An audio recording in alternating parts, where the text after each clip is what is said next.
Let's just jump right in. Picture this. It's the year 1227 AD.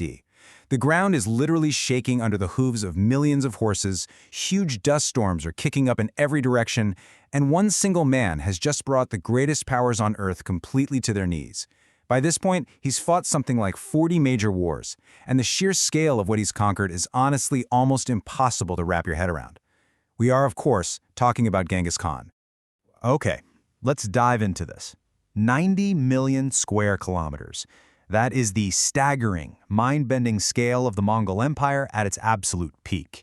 To put that massive number into perspective for you, that's roughly the size of the entire African continent. We're not just talking about a kingdom here. This was an unprecedented landmass stretching across all these diverse landscapes, cultures, and borders, all completely united under one formidable banner. And it wasn't just the land, right? It was the people. He brought a staggering 16% of the Earth's total population under his direct control. I mean, really think about that. Nearly 1 in 6 people on the planet answered to the Mongol Empire. But to truly understand how a single empire could swallow up so much of the globe, we've got to jump back in time. We need to look way past the peak of this empire, back to the freezing, totally unforgiving steppes of Mongolia, and examine his incredibly humble and frankly chilling beginnings. Part 1. The Outcast, a blood clot prophecy. Long before the world knew him as this terrifying conqueror, he was just a boy named Temujin, born into a brutal, frozen landscape back in 1162 AD.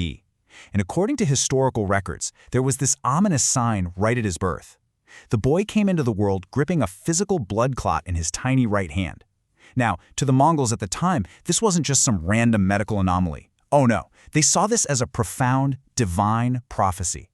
They believed this mysterious sign meant the kid was destined for absolute extremes, like he was either going to rise up and save the world or he was going to completely and utterly destroy it. Well, tragedy struck early. When Temujin was just 9 years old, his father, who was a brave tribal chief, was poisoned by the rival Tatar tribe. And almost immediately after that, his own tribe basically abandoned Temujin, his mother Holin, and his siblings, just left them completely defenseless on the open, icy plains without food or any protection. They were forced to live like hunters in conditions that were honestly worse than wild animals. But he learned super early on that survival meant relying entirely on his own strength. Instead of breaking him, these harsh conditions forged this absolute iron resolve within him. As he grew up, he saw the Mongolian tribes constantly destroying each other through infighting. He knew that to survive and to conquer, he had to unite them. And he did this brilliantly, not by following the old traditional path of bloodlines, but by promoting people based purely on loyalty and merit, whether they were common shepherds or even former enemies. This whole thing culminated in a massive assembly in 1206 AD, where he was crowned Genghis Khan. That translates to Lord of the Oceans or Ruler of the World. The outcast had officially become a storm. Part 2. The General, the ultimate war machine. So how exactly did he take a united tribal force and conquer the known world? Well, the secret lay in the mechanics of a military that fundamentally redefined warfare. Now, what's really interesting about this slide is how they practically invented a blitzkrieg style of combat. They attacked with literal lightning speed. Every single soldier had 3 to 4 horses, which meant they could travel vast distances without ever having to stop and rest the animals. The soldiers would eat, drink, and even sleep right there on horseback. Then you look at their archery. They mastered this incredibly deadly art of shooting arrows backward with perfect accuracy while riding away at full speed.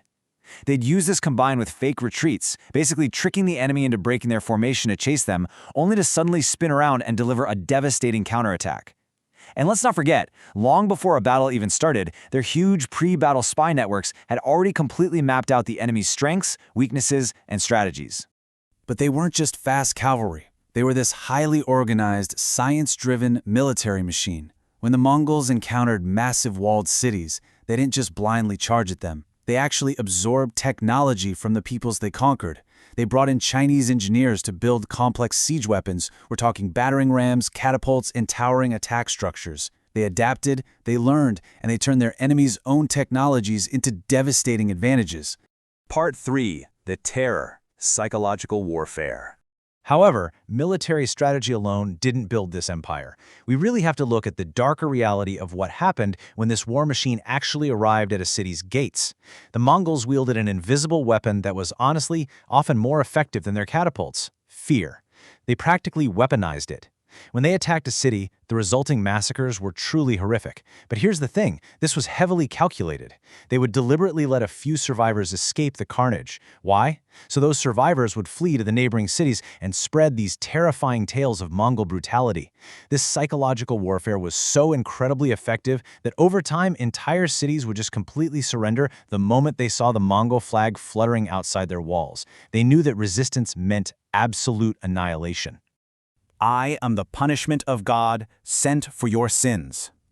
Genghis Khan himself actually declared this from the minaret of a mosque after conquering the city of Bukhara. It perfectly captures the absolute psychological terror he inflicted. You see, when the Khwarezmian Empire in Persia made the fatal mistake of murdering Genghis Khan's envoys, the Khan unleashed a vengeance so profound that Persian civilization felt the scars for centuries. When you look at the data points of this destruction, they are just staggering. Thriving, incredibly wealthy cultural hubs were systematically wiped off the map. Historical sources estimate that in the city of Nishapur, around the year 1221, between 1.5 to 1.75 million people were killed. Later on in Baghdad in 1258, roughly 800,000 perished. Entire tribes, like the Tatars and the Karakatai, were just completely eradicated. What we're looking at here is a systematic, highly mechanical dismantling of opposing civilizations. Yet, right in the middle of this unstoppable wave, there's this fascinating historical pivot. In 1221 AD, the Mongols actually turned their sights toward India, attacking Multan and Lahore. But they didn't conquer the subcontinent. The Delhi Sultan, Iltutmish, relied on clever diplomacy instead of open warfare. He somehow managed to persuade and negotiate with Genghis Khan, successfully turning the Mongol forces away and sparing India from what would have absolutely been certain devastation. Talk about a massive what-if in history, right? Part 4. The Legacy, a River of Ink. Genghis Khan's mysterious death in 1227 AD didn't stop the storm immediately, and their continued expansion brought an absolutely devastating cultural impact.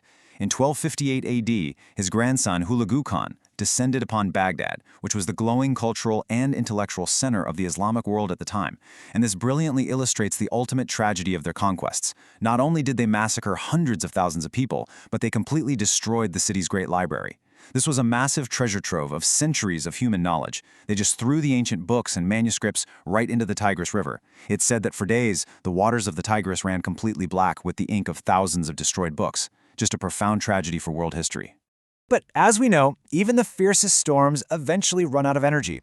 The empire ultimately fractured into 4 separate factions: the Chagatai Khanate, the Yuan dynasty in China, the Ilkhanate in the Middle East, and the Golden Horde in Russia. Internal power struggles and administrative failures really began to hollow them out from the inside. Eventually, the Ming dynasty overthrew the Yuan in China. Cities like Moscow revolted against the Golden Horde, and notably in 1260 AD, at the Battle of Angelut, the Egyptian Mamluks handed the Mongols their very first direct defeat. That battle finally shattered the myth of Mongol invincibility. Genghis Khan undeniably changed the world forever. He opened up massive global trade routes and connected totally disconnected civilizations, albeit through sheer violence. His story proves that immense willpower can literally alter history. But building an empire requires swords, terror, and conquest. Running a lasting empire, on the other hand, requires justice, unity, and stability. So the crucial point is, the Mongol storm could conquer the world, but could it ever truly govern it? Thank you so much for joining me on this explainer, and I'll leave you to ponder exactly what it takes for a society to endure long after the swords have been put away.